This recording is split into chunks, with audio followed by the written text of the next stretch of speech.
अस्सलाम वालेकुम स्टूडेंट्स। आज की जो वीडियो का जो टॉपिक है वो ट्राइक के ऊपर हम लोग वीडियो बनाएंगे। कल जो है वो मैंने जो एक वीडियो बनाई थी वो डाइक के ऊपर बनाई थी। डाइक से अगली जो एडवांस शक्ल है थायरेस्टर की उसे हम लोग ट्राइक कहते हैं और ट्राइक से बनता है थायरेस्टर फॉर अल्टरनेटिंग करंट। तो एक छोटी सी माइनर चेंज है वो मैं आपको बताता हूँ, बाकी जो है वो इसका तकरीबन काम करने का तरीक़ाकार जो है वो डाइक की तरह का ही है। तो ट्राइक बुनियादी तौर पर एक बाई डायरेक्शनल डिवाइस है जिसके अंदर टोटल 6 रीजन होते हैं और ये 4 लेयर डिवाइस है। तो कैसे हमें ये पता लगेगा कि ये 6 रीजन है, तो इसकी कंस्ट्रक्शन से आपको समझना होगा। तो सबसे पहले इसकी हम लोग कंस्ट्रक्शन बनाते हैं बिल्कुल उसी तरीके से जैसे हमने डाई की बनाई थी।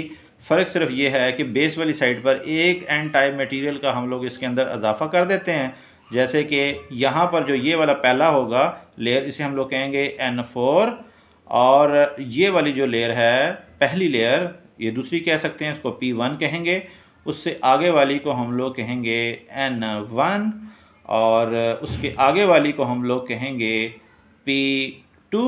और यहाँ पर एंड पर 2 अलहदा रीजन बनाने पड़ेंगे। एक को हम लोग नाम दे देते हैं N2 का, जबकि इस वाली को हम लोग नाम दे देते हैं N3 का।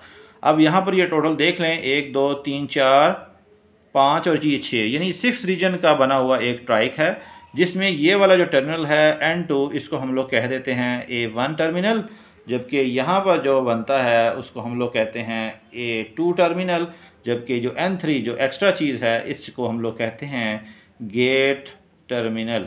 तो इस गेट के ऊपर जाके हम लोगों ने इस ट्राइक को बुनियादी तौर पर ट्रिगर करना है।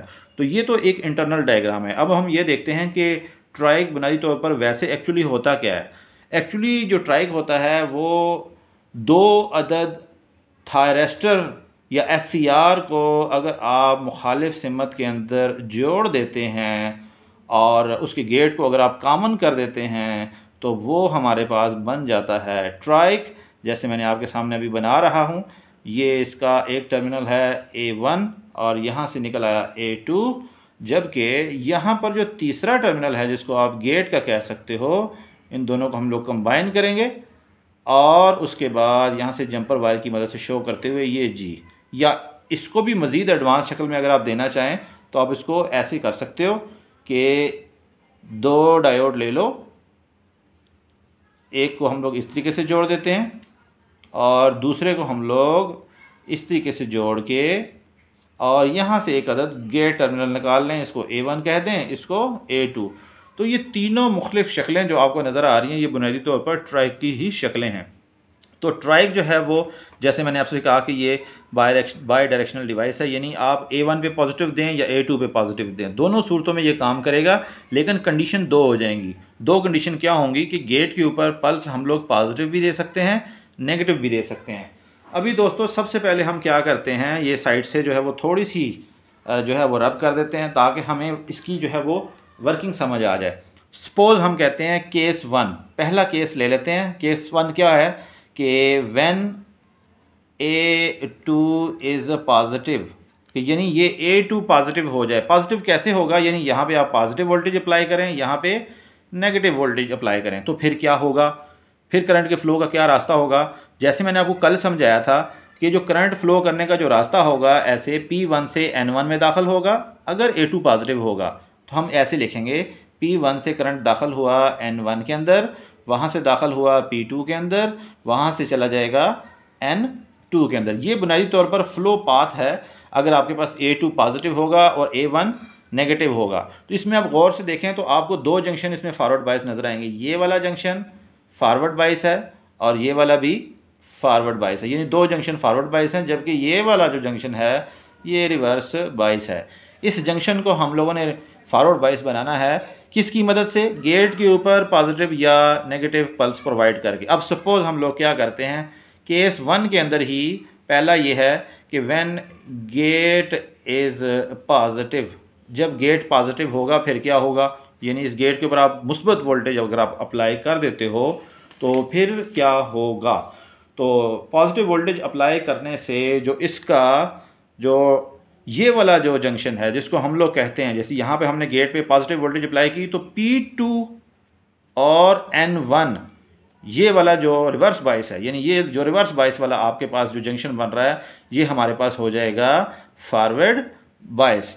अगर हम लोग क्या करें, बी के अंदर अगर गेट के ऊपर सपोज करते हैं वो हम लोग नेगेटिव पल्स अप्लाई करते हैं, तो फिर क्या होगा, जब आप नेगेटिव पल्स अप्लाई करेंगे तो ये वाली बात है, यहाँ पर आप नेगेटिव देंगे तो ये नेगेटिव इस नेगेटिव के साथ कनेक्ट होगा N3 के साथ, तो N3 इस P2 के साथ जो जंक्शन बनाएगा यहाँ पर, ये उसको फॉरवर्ड बायस बनाएगा। तो हमारे पास N3P2 जो हमारे पास जंक्शन बनेगा वो बुनियादी तौर पर फिर फॉरवर्ड बायस होगा और करंट इस तरीके से फ्लो होगा, चाहे आप गेट के ऊपर पॉजिटिव पल्स दें या गेट के ऊपर मनफी पल्स दें। ये आपको दोस्तों मैंने बताया केस नंबर 1 है, जब आप A2 पॉजिटिव करें और A1 नेगेटिव करें।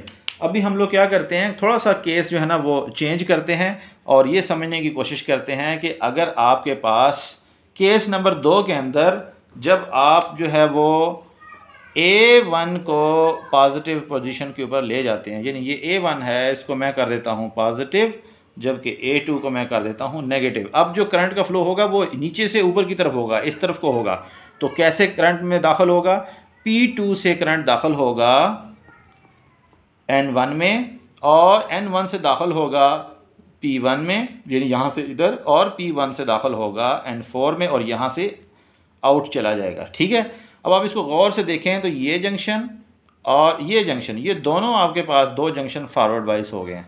जैसे केस 1 में भी आपने देखा था 2 फॉरवर्ड हुए थे और ये एक अकेला जो है वो रिवर्स बायस होगा। इस जंक्शन को हम लोगों ने बुनियादी तौर पर फॉरवर्ड बायस बनाना है। कैसे, जब आप गेट के ऊपर पॉजिटिव पल्स देते हो तो फिर क्या होता है, गेट के ऊपर पॉजिटिव पल्स देने से जो आपके पास, यानी यहाँ पे अगर आप पॉजिटिव पल्स देते हो फॉर एग्जांपल, तो ये जो P2 और N2 ये दोनों जो जंक्शन हैं ये क्या हो जाएंगे, फॉरवर्ड बायस हो जाएंगे। यानी P2 और N2 ये हमारे पास क्या हो जाएंगे, फॉरवर्ड बायस होके करंट को फ्लो करने का सबब बनने लग जाते हैं।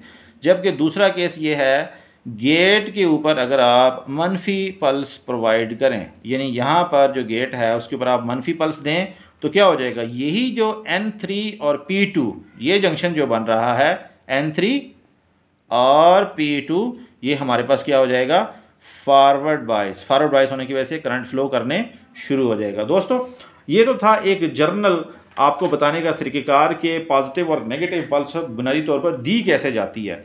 अभी मैं आपको ये बताता हूँ कि जो करैक्टरिस्टिक्स कर्व है इसकी वोल्टेज और करंट की, वो बुनियादी तौर पर कैसे आपको दिखने में नज़र आती है।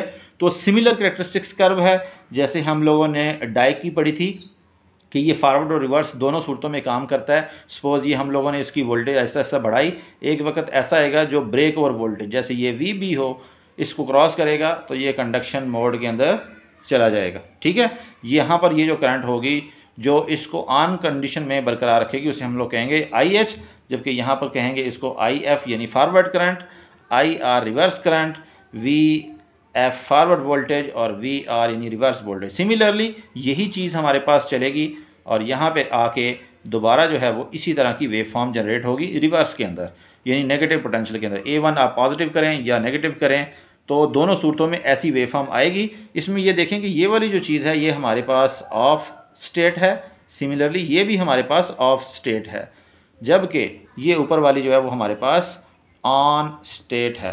तो ये हमारे पास बुनियादी तौर पर VI कर्व होती है ट्राई की। तो अगर आप इसका इस्तेमाल देखें तो इसको हम लोग लाइट कंट्रोल करने में, मोटर की स्पीड कंट्रोल करने में, रेडियो इंटरफेरेंस बुनियादी तौर पर कम करने के अंदर हम लोग इसको इस्तेमाल करते हैं। होपफुली दोस्तों लेक्चर पसंद आया होगा और अगर कोई क्वेश्चन है तो मुझे इनबॉक्स में पूछ सकते हैं। अब हमें इजाज़त दें, अगले लेक्चर तक के लिए अल्लाह हाफिज़।